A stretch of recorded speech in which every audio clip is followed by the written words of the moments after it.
Released under the Atari Soft label, the Apple II version gets us rolling with a really good version. The graphics are very close except for the putrid colors. It controls really well though, and the sound is decent. The DOS port is up next, and this version looks a little better than the Apple except for the dead, soulless eyes of the ghosts. The internal speaker sound is just grating though. The speed is just a little bit on the slow side. For the first time since I started doing these documentaries, I get to review a VIC-20 port. The VIC was the predecessor to the Commodore 64 for those of you who don't know. The graphics and playability are very good. The speed and animation are a bit too slow though, and the sound is very irritating. The Spectrum port is very well done, although the graphics look a bit squished.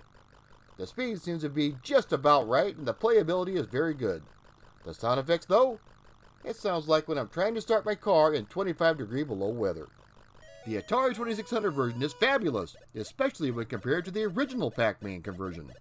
All 4 stages are here, and the game plays very well. One of the better Atari 2600 conversions. Up next is the Atari Lynx version.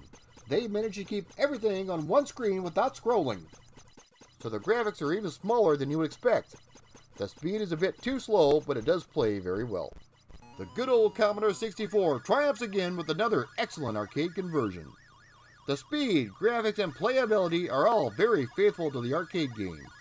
All of the little touches are there, as well as the ghost eyes roaming back to their home base after they are eaten. Very well done. A+. The Atari 5200 version looks pretty good, but again the speed is slightly off.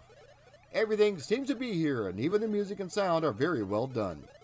Even with the terrible 5200 controllers, the game plays pretty well.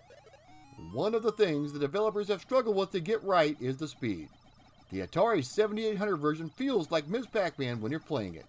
The speed is just right, and so is the playability. Graphics and sound are both very good. The original Game Boy got a conversion, and even with the screen scrolling to keep everything in view, it's really well done.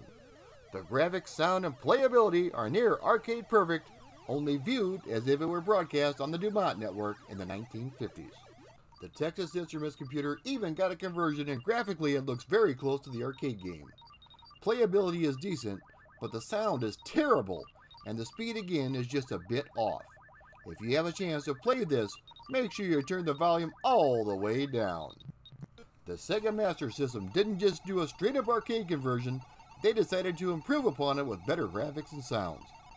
The game includes 4 sets of mazes and a Pac booster which speeds Ms. Pac-Man up.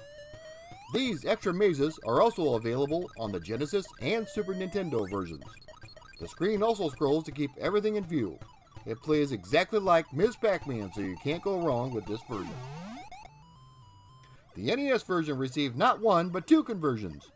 The one we're taking a look at now is from Namco. Now you would think a big company like this would get something so small as the colors right, but apparently they just didn't think it was a big issue.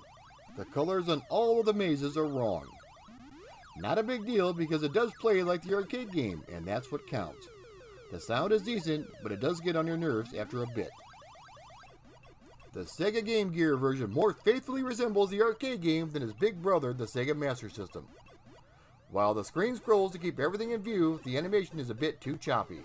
The speed is good, and it does play well. Released on the Namco Museum compilation for the Game Boy Advance, we get probably the most accurate port for a handheld machine that is not emulated. While the screen scrolls, everything else looks, sounds, and plays arcade perfect. The Super Nintendo version was given a slight graphical upgrade but looks really good. The playability is well done and the sound is arcade perfect. The second NES conversion was from Tengen, and it really outshines the version from Namco. The colors, graphics, and sounds are much better in this version, and the playability is nice and tight.